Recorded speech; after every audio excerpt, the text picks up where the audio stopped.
Good morning. I have some exciting news for you guys. You are now able to join my membership offer I have, where you will be able to see more on exclusive lives, and you also get discount on the merch store, and also when you visit us on the farm to meet these guys. So yeah, feel free to join me there on the membership offer that I have, and I hope you guys will enjoy what I have to offer there. Cheers. Hey everyone, welcome back to my channel. I'm joined here with my mother, Barista, and in today's video we're going to talk about all the various animals we've raised in the past. Obviously there's many that when I was still young I can't remember that much, and that's why my mother will have to remember that, hopefully. It's way back, but I think we'll have some interesting stories you guys would like. So we have this photo album here with many pictures, so we're gonna have a look at it and tell some stories about all the animals. So some of the earliest memories for you raising the animals must be probably this picture with a little lamb. Yeah. Is that where it all started for you? You know, it's so long ago I can't remember where I got the lamb from, but I had to bottle feed it. So that's the thing that we most of the time, actually all the time, it's orphan animals. So it's bottle animals. You have to make them milk and you give them a bottle until they're big enough to go out, stay by themselves. I grew up only with dogs. My dad was allergic to cats, but then when I got on the farm, there were so many animals that we had to take care of, and every few months, or it depends, but there was always animals coming up to take care of. I grew up with all the type of wildlife. Yeah. So if you'll see this picture, it's me and my brother sitting there with a little springbuck and the oryx walking at the back. This is probably my earliest memories. And then obviously with Cindy as well, where me and my brother sit on the lawn with her. We were very young there, but that's a prominent thing I also remember. So these animals, the antelope mostly are from the farm, like springbuck, oryx, kudu. There was this beautiful kudu also. And so is one of the orphans we are raising.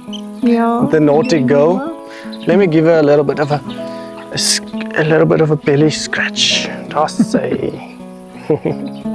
Zoe. It's not often that she sits still like this, so yeah. She's busy eating worms and anything she can find out here.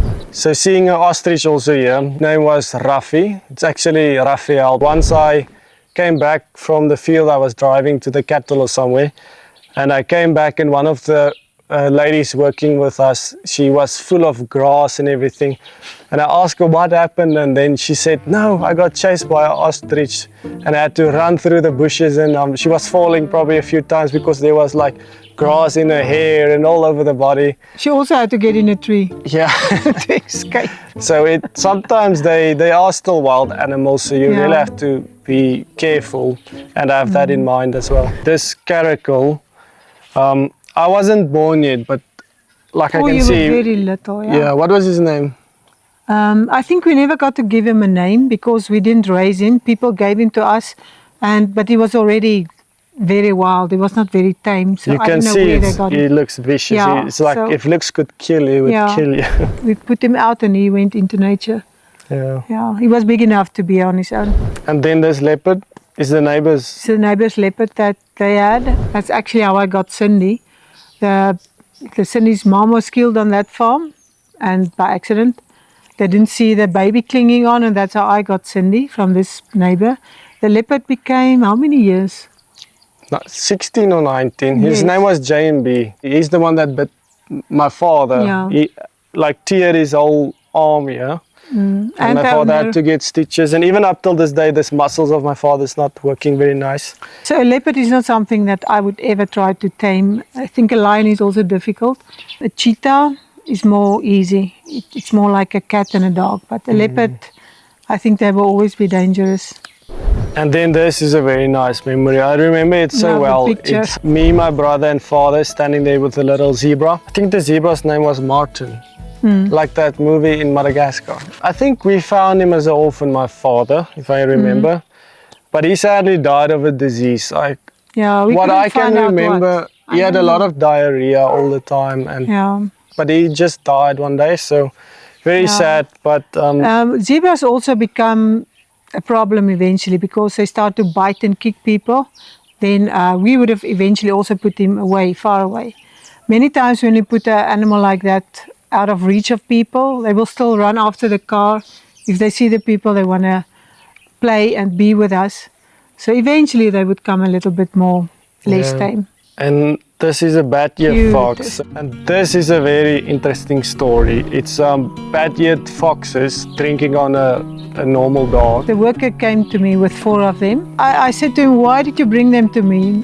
Do you know the mom is dead or not? Because we don't want to take any animal away from the mom if there's still a mom that can take care of them. But so I took them, and they had a dog. The worker had a dog, and they would drink on the dog. And eventually I also gave them bottle, but I never knew that they could get cat fever. Like dogs, little puppies get cat fever, and they started to become sick. And the one died, and I had to rush through the night. I was struggling with him, and I had to take them to the vet. I think one died on the way, and we saved one of them. The one, and this is the next pictures of him laying with a dog and you scratching him. They are very cute. Very, very And they nice. eat only insects and stuff like that. And they also went in the wild. I would call them. It's like a call, like a whoa, whoa, whoa, and they would come back. Very sweet. And then I would walk with all of them. I have a whistle for all the animals. It's like a whole group of animal family there. It's like a, and then all the animals come. If it's cats and dogs, meerkats, baboons, what is the jackal? Dog, springbuck, Mortel. bad-eared fox. They all Cindy is come. walking there. But yeah, I used to walk with them every day because they wouldn't leave me or the house. They are scared, so I had to take them little by little more out of into the bush. And then I whistle and we all go for a walk. Sometimes it's different animals. Every year it changed. And this little warthog, I think his name was probably also Flucky, because Yes, we it had was the previous first Flucky. Flackies. And he went to the ocean here. And he later became very tame, and that's also where the next picture is, where he's laying in my mother's arms. He's so big, you think he's small. I don't know how you managed to pick up, he's so big there. He's like Betsy and Benny's now, about that size. Yeah, you can see Cindy, the mother's body. instinct. Ooh. She is just protecting the warthog all the time. She would pick it up. It can walk two steps and then she'd have it. And then She's she picked like them up. a real bodyguard. So this is a picture of Cindy. No, that's not Cindy. There was this one baby baboon, this one. You named her Shakira. Yeah. But we didn't keep her for too long. I just took her from other people and organized to take her to Nankuseoana, so one of these places. And it was sad. Even those 2 days, it was sad to let her go. I wanted to keep her, but you didn't want to. You probably knew what it's like And raising Cindy was her. already still busy and a handful. You didn't want to go through that all again. I would have done it. You always say yes, I say no, and then the animals end up here anyway. We didn't let the Shakira meet Cindy because she would just... It would be traumatizing for both of them. Yeah. Because then Shakira would We hang didn't on want to Cindy. make them attached because we knew we're going to have to give this one away. And Cindy might steal it and run up a tree, and then you're going to find it again. And Cindy didn't have milk, so it's like milk powder or cremora. The baby would have had anything. Nothing to drink. When Cindy didn't have milk for the baby, we gave it, my mother breastfed Cindy, the Shakira. I'm joking. Stop it. Not true. Cut that part. Shakira was a baby baboon that was just like Cindy. They're always scared. I mean, it's very bad for them to be taken away from the mom. And they all just scream and cry and hold on to you and look for comfort. So it was exactly like how Cindy was. Did she enjoy this bath? Was she a bit of it's probably the first bath Yeah, ever. she was okay with that. Must be an old baboon now. That's many years. Yeah. And this is a Springbuck that have a beautiful story. I think I was very young. What was her name and what was the story? Bokkie Bok. Bokkie Bok. So that, Not very just original. to explain, Bok means buck, like Springbuck. And it's almost like Flacky's name. We just make it sound a little bit cute, and you say, it's almost like Bucky, but Bokkie, Bokkie. It's like you call your dog Doggy. Doggy, doggy. Exactly. We said Stupid name. Bokkie, Bokkie. This Springbuck was raised with a bottle. She was always around the yard, and she went out and in and out and in. And then one day she came back, and I could see she was a bit stressed.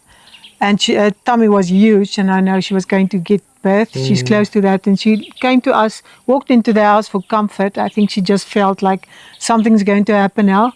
And then she left, and 2 weeks later she showed us the baby. Beautiful. Yeah. So we've raised many animals. Some we don't have photos of anymore. because you know, you don't develop photos, everything's in the album or on your laptop or cell phone. Actually, I should actually see what we still have and just print it out. There's many more space, and we have raised so many more animals. So we'll fill it up soon. So like you know by now, probably we are quite pros in raising all these various animals. Or my mother probably more than me. I'm just learning from her. But yeah, we had so many animals. So I hope you enjoyed listening to some of the stories we told you. And yeah, we're looking forward to raising these ones we still have now. It's a big privilege to be able to raise all these animals. It's special. Yeah. Because each animal have their own personality, way they do stuff, and moods, everything. Yeah, it's nice. So that's all for now, guys. If you did like this video, please give me a thumbs up, and I'll see you in the next one. Cheers.